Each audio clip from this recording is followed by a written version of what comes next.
good evening. Welcome to another episode of New Year Black Me. I wasn't going to talk about it, but I want to bring it up now that Cornel West has some of the same issues. There's so many stories I want to talk about, but I just can't get to them all with all that I have going on. Nikole Hannah Jones, of course, um, she was denied tenure at her alma mater, which is UNC, University of North Carolina. She said that she followed all the protocols. There was no reason why she shouldn't receive tenure, and they gave her no reason why. And so she decided to go where she's more well deserved, and she believes it could be the fact that she is black. Now, if you don't know who she is, she's very talented. She's a renowned journalist. She's also been worked at for the New York Times as a staff writer, and she was a professor at UNC. She did not receive tenure, and it became a big thing in the news because she's really big in civil rights in the United States. She studies a lot with that and speaks on that. So she decided to go where her talent would be better used, which is the HBCU, Howard. And I agree that you should go where your talents are well deserved, and where it could be useful. And I think HBCUs is the best place to put your talents. I myself went to an HBCU. I do believe that they decided to go ahead and give her tenure, and she decided to not accept it after all that was going on. So now we move on to Cornel West, where he was denied tenure at Harvard, and we all know who Cornel West is. He's an author. I mean, he's just very renowned, and he said that he was denied tenure partly. So we don't know the other reason why, if they may not have given it to him, but they said that they don't agree with his stance in regards to his stance on the Palestinians in Israel. And most companies and most schools, they pride themselves on people have difference of opinion and their stance, but for some reason it seems when it comes to any person of color, whether black or otherwise, that you have to assimilate to their way of thinking, or you'll be denied perks such as tenure. But how tenure usually works is there's protocols. They tell you what you need to do to get tenure, and you follow through with it. And I just think it's sad that they wait all the way to the time that they're supposed to receive tenure to not give it to them, because most people will know if they're not on tenure based on some protocols and things that they're not meeting. So I think it's sad that they don't say anything and they just wait till it's time for them to receive tenure. In my opinion, I think that they weren't going to give them tenure anyhow, because they just weren't planning on it, and they just need a reason. So that's that. Now, I also want to mention in regards to Howard, we have Bill Cosby, who was just released, and his conviction was overturned because of misconduct.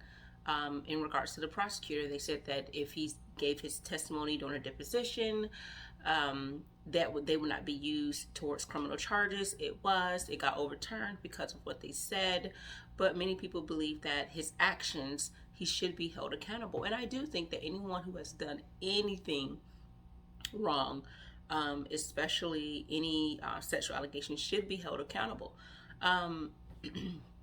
Now, when he was on a Cosby show, he was very good friends with Phylicia Rashad, and she believes that everything was orchestrated and that he did not do the things that they said he did. Maybe had an affair, but not the actual allegations. And many people believe that. I always believe, unless you're there, you never know. I do believe that some things were orchestrated around the situation, but what he actually did, I don't know. I don't know. So many people do things and they get away with it, and it's hard to say.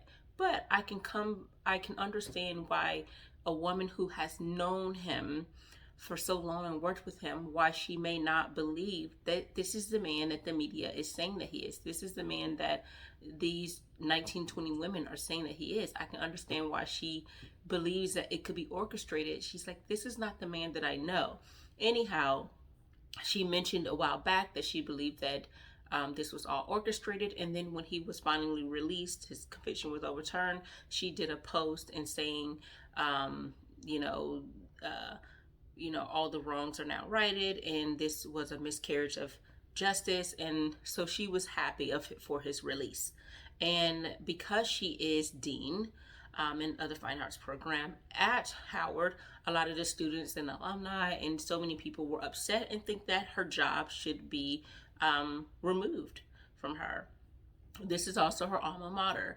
And Howard was saying that, the views do not, of hers, do not reflect ours, and we support those who have been sexually assaulted. And then there was a GoFundMe that was set up for those who were victims of sexual assault students at Howard. So I don't think that she should lose her job, because I don't think her intent was to say she does not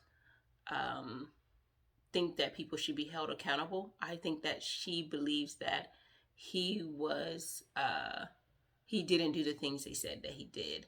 Similar to how people believe with the whole Kobe Bryant situation, people don't believe that he did what he did to the girl and it was orchestrated, which there was actually some proof in her case that she said that she was with him, and then she later turned it into something that it wasn't. So people lie all the time about what happened, maybe to get ahead, who knows. So I really can't say. I think he knows what happened. They know what happened. There's really three sides to the story: the woman, Cosby, and then there's the truth.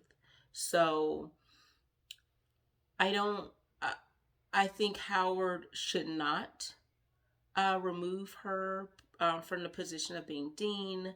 Neither here nor there. I did, when it came out, I did go ahead and post to let you guys know that he was released in case you guys did not hear about it.